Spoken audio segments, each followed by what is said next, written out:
Hello everybody, today we're gonna see the difference between automatic exposure and manual exposure for real, on film, in the field. I am Andrea Calabresi, and if you find my videos interesting, please subscribe to my YouTube channel, follow my Facebook group, my Instagram page, and also TikTok. And remember, if you really want to learn, you can come to my workshop every weekend, a different workshop. So now we're going out to find a suitable place for our experiment.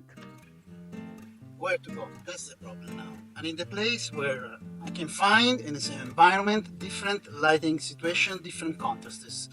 So I haven't decided yet where I should go.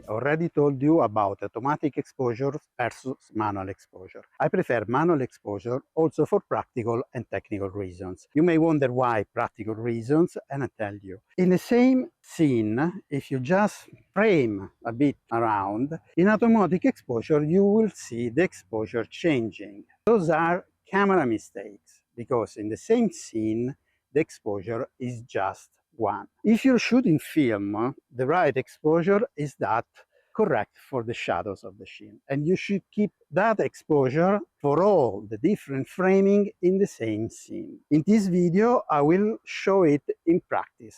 We will, on the same roll, take different images, 4 scenes in each scene with 3 different shots, one in manual, one in automatic exposure with center weighted metering, and another one in automatic exposure with matrix metering. Then we will develop this film, see the difference on the negative and on the contact sheet. I hope you will enjoy. I will now take 4 or 5 readings of the same scene around, memorize those readings in my light meter, and then I show you how I determine the exposure for the whole scene in manual mode.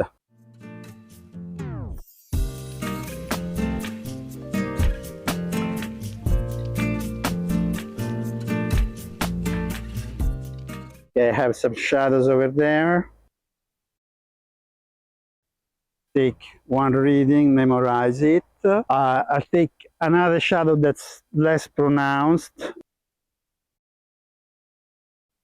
Okay, so 2 shadows readings. I'll take another shadow reading just to be sure not to be too much off. Okay, then I'll take a reading of midtones, in this case the grass. It's quite brighter than the shadow because it's sunlight. Now I have 3 readings. I take another reading on open shadow. That's gonna be kind of mid-tone. And then I take a reading on the highlights. In this case, the highlights is the sky close to the sun. The reading of the lights, the highlights, gives you an idea of the contrast, but it really doesn't matter for the exposure if you're shooting negative film. Now I have these different readings, and I need to show you the readings and how to interpret them. This is my meter, and I'll show you a little bit about it. So those triangles at the bottom are just reference point. The one in the middle is mid-tone and the exposure I will make. This one is a reference point for the shadows, darkest shadows. This is 3 stops under, and this other one here is 3 stops over. Those are just graphical references. Those above are the reading, the meter reading. The darkest one here is the darkest shadows. The little dot close to it, half a stop brighter, again are the shadows. The other dot is the open shadow, so the grass in the shadow. This one here is the grass in the sunlight, and this other reading here is the sky. Those 2 are not important for exposure, of course, in film negative. Those are important for processing and printing. So how to decide the exposure? I need to put the shadows so that they are correctly registered on the film. In this case, it will be 2 stops under. So I will shoot at f11, and the shadows that my reading was 5.6 will be 2 stops under. 2 stops under will mean that will be very dark, but we still with full texture and detail. So my manual exposure will be f11, 1/60th of a second. Now we will see how this will compare to the automatic reading in the camera. So my first shot of each scene will be 1/60th f11, and the other ones will be in auto mode, as said.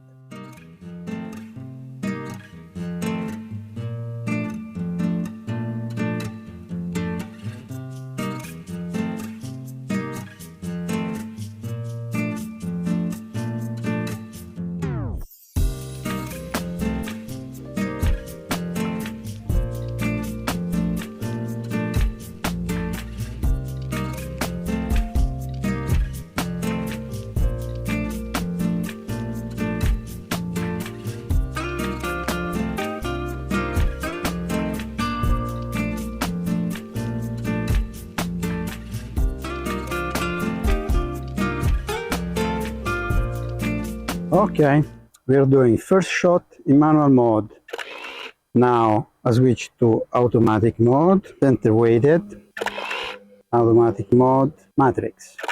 Now I change scene. Second scene, manual exposure, automatic exposure, center weighted, automatic exposure, manual. Second scene, center weighted, second scene, matrix reading. Third scene, manual exposure, automatic exposure, center weighted, automatic exposure, matrix.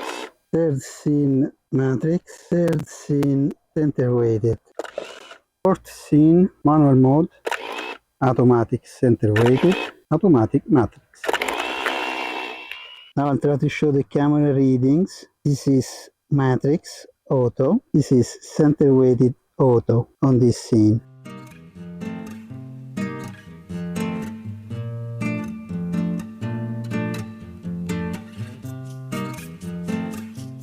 We are now in the darkroom. We will develop the film that we have just shot. As general use developer, I use Kodak Xtool, that is a universal developer, and for specific uses or different looks, I choose other developers according to situation and needs. I will show you a quick way to adjust developing time according to Kodak film testing. That can be very useful. But remember, for best result, you better test on your own. But as a starting point, that's great. Kodak does a great work on testing their film and developers.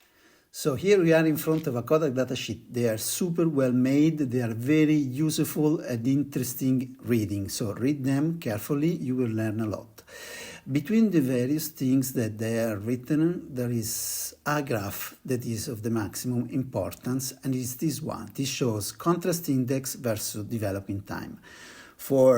This is a very good to determine your developing time. For medium contrast scene, go around 0.5. For high contrast scenes, go 0.4. For very low contrast scenes, you can develop for around 0.6 of contrast index, and at the bottom you will find the correct developing time.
Okay, we are finally looking at our negatives.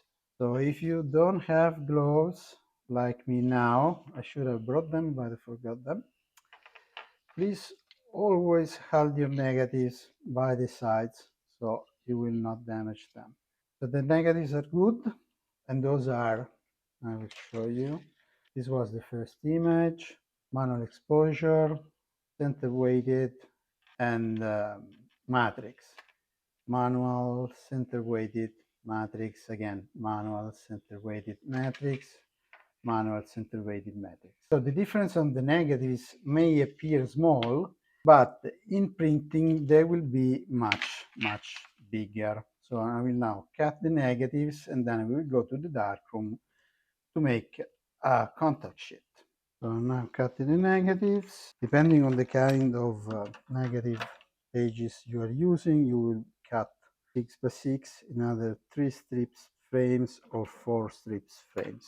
In this case, 3 strips frames are perfect because the 3 different exposure will be on each strip.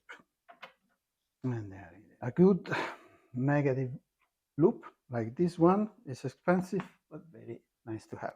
Now let's go in the dark.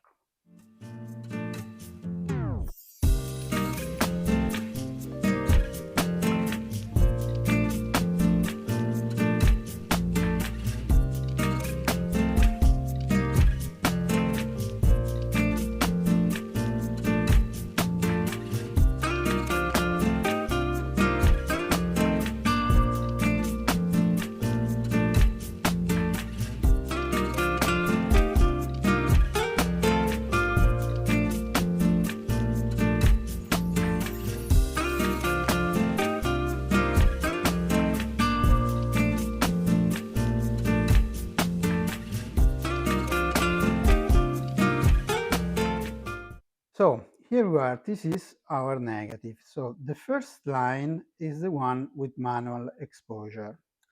The second line here is the one with automatic exposure and center weighted metering pattern.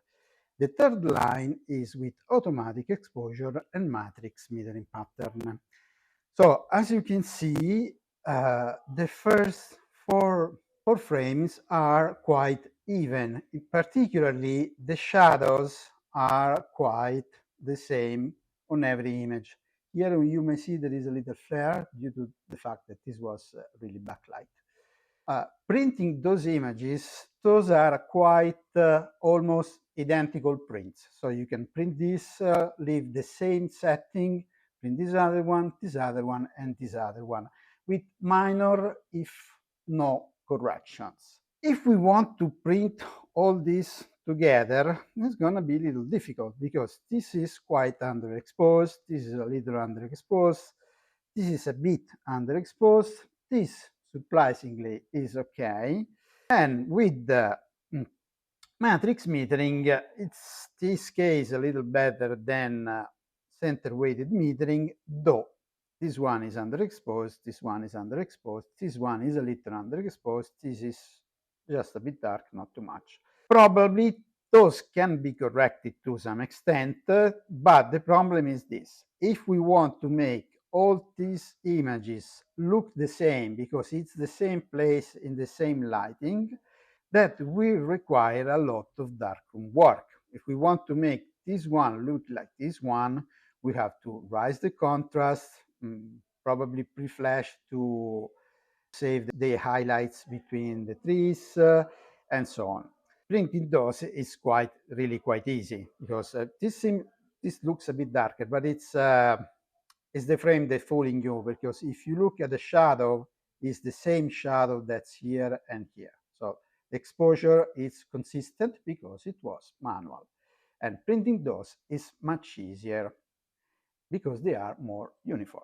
So what is the conclusion of this video? I think it's quite self-evident. Camera makes mistakes. Even a top-notch camera like the one I was using in auto mode makes mistakes. Lesser camera will make greater mistakes. So since you have a very good tool between your ears, that's much better than the one inside your camera, use it.